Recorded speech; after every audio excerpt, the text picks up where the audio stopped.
and Warriors is a platforming adventure video game developed by a UK-based company Rare Limited. Obviously, bankrupt now, which is a shame. It was made for the Nintendo Entertainment System and it was published by Acclaim and released in Europe on January the 7th, 1990. It came out at a time when I was a young lad at school, and one of the things I was good at was reading, and I used to read about knights and wizards and the adventures that they had, storming castles, killing the dragon, killing the evil wizard, saving the kingdom, rescuing princesses and the like. Even though I often dreamed, I mean, come on, I was about 6, man, give me a break here. I would actually dream about being a knight wearing the full armor and wielding the magical sword and going on an adventure. Little did I know that um, one of my dad's friends at work was actually a big game fan as well, and decided to ask my dad about me trading some games. I would give my dad one of my games, he would take it into work, and my dad's mate would give him a game. Mine was, I think I had WrestleMania Challenge or something like that, but yeah, and one of the games he had was Wizards and Warriors. So I thought, oh, I haven't tried it, I'll give it a go. So I gave my dad a copy of my game, he took it to work, my dad's mate gave him Wizards and Warriors, took it home from me, says, oh, here you go, you play this for a couple of weeks. Alright, so I popped it in, and well, it was a brilliant couple of weeks. I mean, first thing that hit me was the music. The music was amazing. It really drew me into it, and it was your slaying the villains and saving the princesses and the damsels in distress, and it was the chance for me to, well, play a role of my dreams and be a knight going on an adventure.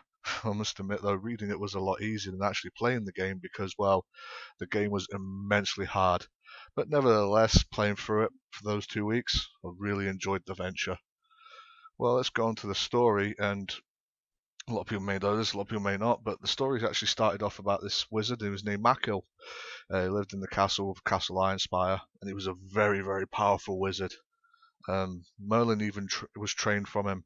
However, he did go mad, and he decided to play with dark magic and use more and more and more of it, and in the end he became, well, the bad guy. He became evil. He kidnapped the princess and kept her in Ironspire. And this is where you come in. You play as the knight known as Kuros, and your job is to basically save the princess going through levels. You travel through the kingdom of Elrond, where there are forests, caves, heck, even volcanoes. We've had trouble on those levels a couple of times, mainly because the lava boots are actually broken, but we'll talk about that later. And on the way to Castle Ironspire, you would fight as minions, and they were from ghouls to bats to skeletons to really evil creatures. And each level had its own knight, and I never understood this, but he was a knight that always accosted you, and he always wanted a certain amount of gems. The first level, I think, was like 50 gems, and then towards the end of it, it'd come to like 200, 300 gems. I honestly don't know why Kuros just actually didn't challenge him to a duel and just like Monty Python them and cut his arms and then his legs off and all that. But maybe I guess Kuros being a knight and that being unchivalrous, he just decided to collect the gems. Um, Although there are loads of enemies stopping you from getting these gems to progress, you actually had a sword called the Iron Sword, which was a very, very powerful magical weapon. And you also got a lot of other magical weapons found in different chests, in which the right colour key must have been gained to get said chests.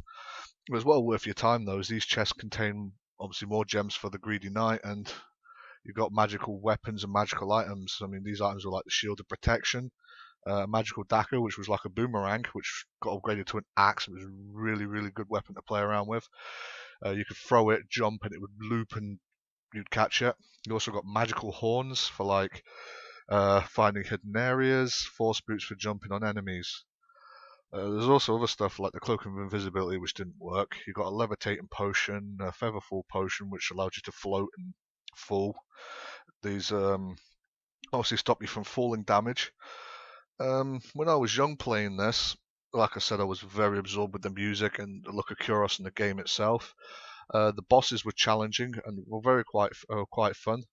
There were different bosses from I believe a floating head to a skeleton that grew. There was like I say, different monsters. Each one was challenging and had its own pattern. The music for the boss battle was very, very chilling. I remember playing it and I thought, oof, now I know we're going to have to do the fight here. One of the most challenging things, well, like I say, you build your way through the game, and then you're finally ready to fight Mako. the evil wizard. Again, the music plays and you know you're ready to go. You've got all your magic items, and he basically teleports around the screen while blasting at you. It was kind of cool for its time. The game did have infinite continues, although it was a blessing. It did sort of take away from the challenge. Maybe if they had free continues in a password system like the next game, Iron Sword. However, I will talk about that in my next um, video that I do. After all this time, yeah, I've still got it in my collection. I still play it from time to time. I still enjoy it, even though the music's MIDI now and not cool MP3. Although you can download MP3s, I've got an orchestral version of the main theme, which I used to have on my phone until it broke. Um, there are, like I say, a few broken magical items. I mean, you still take damage from the lava boots by walking on lava.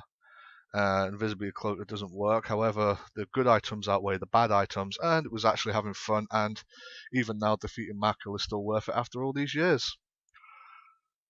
Well, that's my talk on Wizards and Warriors. I hope you enjoyed it. Next time we will continue on Kyros's journey in Wizards and Warriors 2 Ironsword. Until then.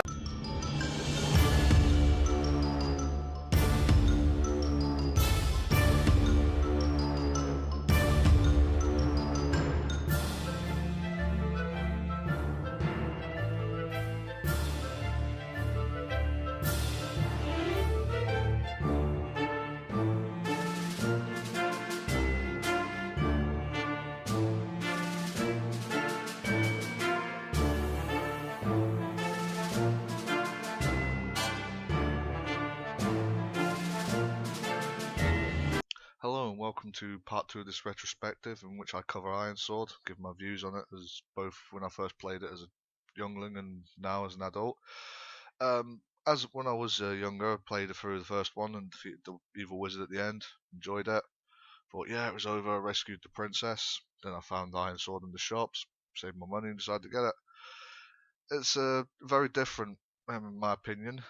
You have in this time, Mackel's battered but not killed. He's made his way to Cinderin and basically controls the 4 elements. The Iron Sword from the first game was split into 4, and obviously these 4 elements need to be defeated in succession so you can put the sword in together. When I first got this game, I must admit I kind of rushed through it at first and lost 2 continues before I even got to the second half of the level. Each level was 4 levels, 1 for each element, and a final level at the end, and they're all split into 2. Unlike the first one, where you had the knight and it needed to be bribed with money, you can actually use your money for shops this time round. Excuse me, there's 4 elemental guardians. There's an eagle, frog in the water level, etc., who need a golden item, and they will let you into the second part of the game. I'll take you up there. I always found it funny that the game always defied the laws of physics. I mean, what I meant was like, for example, in the second half of the first game, he's in the clouds. You can actually stand in the clouds. In the second half of the water level, he's underwater and can breathe underwater for like an infinite amount of time. I found that quite funny that his always magic and defied the laws of physics. But yeah, so yeah, using this treasure, you can go to the shops, buy food, keys to open other chests, get diamond weapons, which are better than the original weapons because you start off with a short sword and a scabby bit of armor. If you use the Asp spell, even you get spells in this game, you don't get magical items. I think you get 1 magical item, which is the Ice Fire boots for the last level, but like I said, apart from that, you don't get anything. You get one-shot spells which do different things, and there's an Asp spell which, if you use in the shop, the shopkeeper throws chickens, which I always found funny. Like I've always found out that a bear in the Earth level wanted a beer tankard. The treasure in this game is used differently for stuff like that. So you get the golden items, and you go to the second part of the level where you have to find a certain spell to defeat the elemental boss at the end of the level, and you have to get magic, and getting magic is a lot harder as you go through the 4 levels. Like I said, you get continues in this game. You get 2, and then once you reach the final level, which is Ice Fire Mountain, you don't get any. You get a password system. Ice Fire Mountain, again, the final boss had really good music for it. This is where you fight the elements all again, and you destroy them with the Iron Sword. This is before Mackel obviously dies, hopefully for the final time. How's the game stack up today? Well, it's my least favourite out of the series. I like to play it every now and then, give it a whirl once in a while. Yeah, it's always as hard. It's still as hard as it was when I was younger. I mean, when I was younger, I had a notebook and it was full of passwords, obviously, because unlike the first one, we had infinite continues. This isn't the case. Um, Finding the spells could be annoying as they're in hidden secret passages and stuff like that. And unlike the first game, we had the horn to search for secret passages. You don't get that. It's more trial and error. The game tends to be a bit more harder. It throws a lot more enemies at you. The enemies actually look kind of cool, and they're good for their different levels. Also, weird how zombies were always in the underwater part of the second level, but yeah, you got like eagles and whirlwinds trying to kill you. That was fun. In the water level, you got frogs and water-based animals like snakes and the such, things like that. So all in all, it was quite good to see this stuff. I always found the final boss a real struggle. I mean, if you get in the wrong place, you just get bounced around the screen and you lose your lives like that, gone. Um, uh, like I said, the music is better than the original, apart from the intro, because you can't beat the original Wizards Warriors intro. And I never really found the story as appealing. I suppose maybe defeating elements and helping out these animal kings and whatnot just isn't as fun as rescuing the princesses and stuff like that. Although all in all, it is a good game, and personally, like I say, I like to play it every now and then for just a bit of a run through. Um, Although it is weird looking at Mackel at the end, you can see him turn to a skeleton and explode. It is kind of fun to watch. Well, that's the end of this part. Mackel finally dead, I suppose. However, we're going to go to Pied Up for the next final installment where it's Wizards and Warriors 3 Visions of Power, so stay tuned.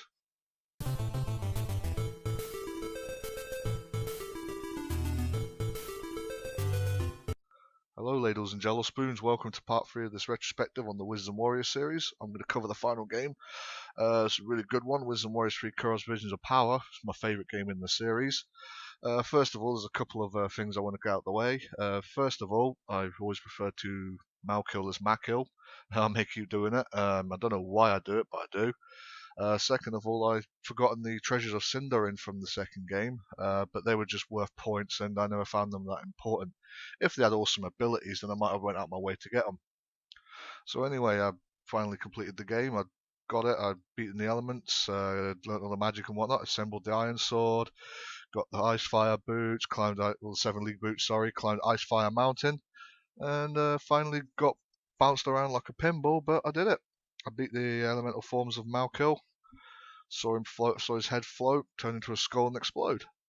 So I thought that was it. It was a good wee series. But yeah, a mate of mine then once said, "Oh yeah, by the way, I've got a copy of Wizards and Warriors 3. It's called Kuros Visions of Power." And I was like, "Oh, curious."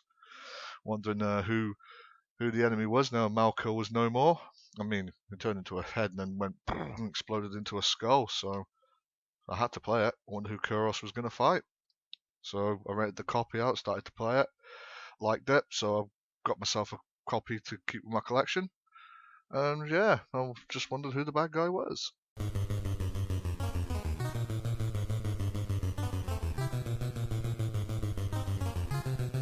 So with this copy of Wizard and Warriors 3, I was wondering, well, who's the bad guy this time? So I spent the time climbing Ice Fire Mountain and celebrating a victory. Kuros standing there with his sword. You find out that Malko's spirit actually survived the battle, and it actually attacks you and leaves you for dead. He floats away, weakened, heading to a town of a place called Pied Up, where he attacks and impersonates the king, called James. Kuros, left with no provisions or even weapons or anything, decides to head to the nearest town, which happens to be Pied Up. Gets attacked by a monster and gets himself a little sword, and notices that the town has gone mad. And well, because they love their King James and think he's the real Malkill's King James, they decide to go mad and attack him. When I first started this game, I was actually surprised that there was no levels this time round. Got further and further into the game and realizing that there were sort of checkpoints, like not save points that you get nowadays or anything like that. I mean, like checkpoints. The 3 areas in the game were the village, the castle, and the basement, each offering their own enemies and traps and tricks. What I mean by the checkpoints was there was these guilds in the game. There's no magical items or spells; they were non-existent. Yeah, there was 3 different guilds. There was a thieves guild, a Knight's Guild, and a Wizard's Guild, and each guild had 3 levels based on bronze, silver, and gold. What you had to do is find the bronze statue or silver statue for each guild, go to the relevant one, give them the statue, and pass the test. The test varied. For example, it was a scrolling side bit for the Thieves Guild, platforming for the Knights, and for the Wizards you had to just jump up on these platforms. I remember the Wizards one being the hardest, to be honest. Anyway, if you pass each level, it awards you with a skill, and each class has its own skills and whatnot, and can sneak through each area. The Wizards for the underworld, for example. The Thieves can allow you to sneak around the village without the enemies attacking you. After the bronze challenges have been completed, then you have to defeat bosses to get access to the silver and the gold statues.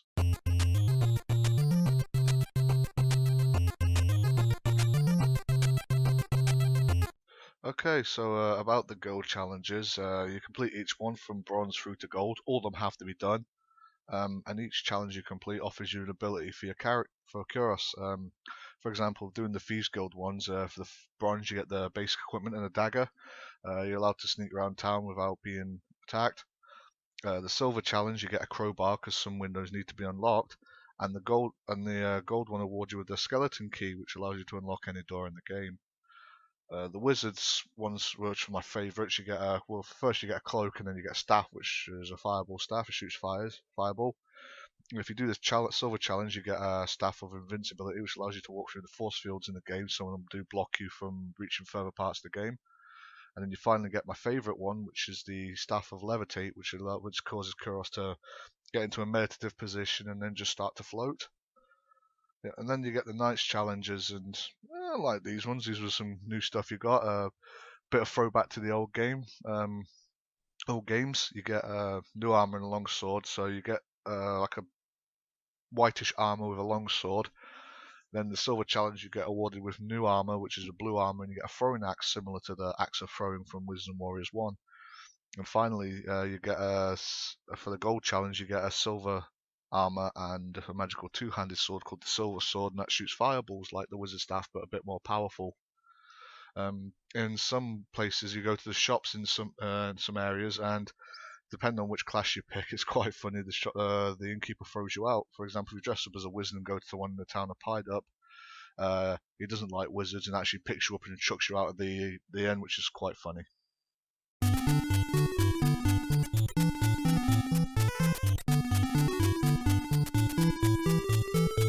So you've been through the game, you've done all the checkpoints. Now what? There's other things that need to be done before you're on your way to defeating Malco. Well, to start off with, there's portcullis in the underworld that you need to get through to reach him. However, there's 4 holes which require gems to be placed so you can get through. There's 3 princesses around the game. You need to rescue these to get a gem on the offering that you marry them. Of course, man, he seems to be getting all the women. And if you get these gems, it allows you to go through. However, there's only 3 princesses and 4 slots. If you collected major treasures throughout the game and give them to wise men, one each other, these are optional, but it helps you through the game. They tell you that they tell you that one of the pieces of advice is the dragon has the last gem, and he's actually next to the portcullis. So, of course, using the awesome ability again and using the wizard to levitate, you levitate onto these stones and you fight this 3-headed dragon, and it is tough. He hits you hard. You have to fire everything. You have to jump his fireballs. If you fall off the platforms, then you actually fall back down again. You lose some health, and you have to start the process again. It can be really, really, really tough. After you've beaten him, you go through the portcullis. It's a case of changing classes to do different things. Like you have to unlock some doors, and you have to jump to the top of the stairs. The stairs are broken, so you have to levitate to get to the top again, all the way to the top of the castle, and you're on your way then to defeating Malco and beating the game.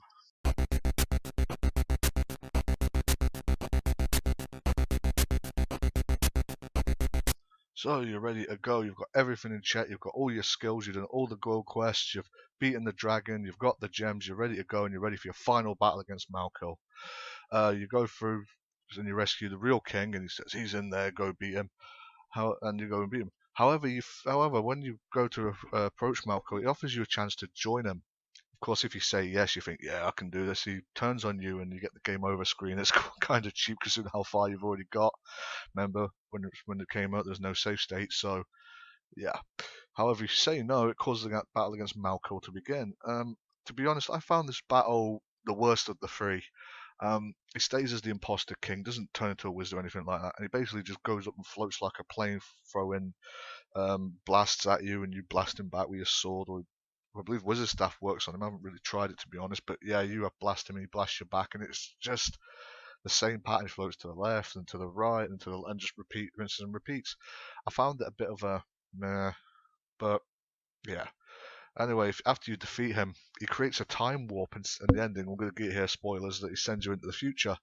I guess there was going to be a fourth game in the trilogy, fourth game in the series set in the future. However, that never came to pass.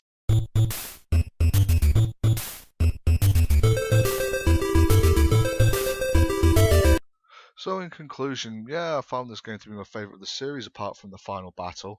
Although the magic items from the first were amazing, I actually did prefer the idea of doing these guild challenges and learning skills. So instead of like just getting a key and opening a chest and getting a magic item and OP, and you actually had to work your way from the bottom to the top and do it in stages.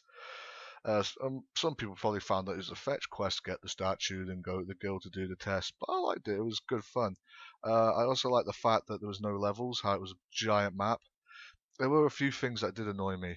The fact that there's only really three bosses, apart from the guild statue bosses and the tests, there was only really three bosses. You had the monster for the thief statues, the worm for the wizard statues, and the giant knight for the knight statues. Apart from Malkul at the end, they were the only real three bosses, and yeah, I mean, Malco, well, like I said, I expect him to throw off his disguise and become the wizard and actually have a proper pattern like in the first one, however, from flying left to right in a predictable pattern. The themes were very catchy. I like the themes. My favourite was the Wizard's Girl theme, but my favourite theme in the whole series still has to be the original Wizards and Warriors intro. Well, this concludes my retrospective. I'll do another short video on my final thoughts of the game series. Feel free to leave comments and suggestions, and thanks for listening.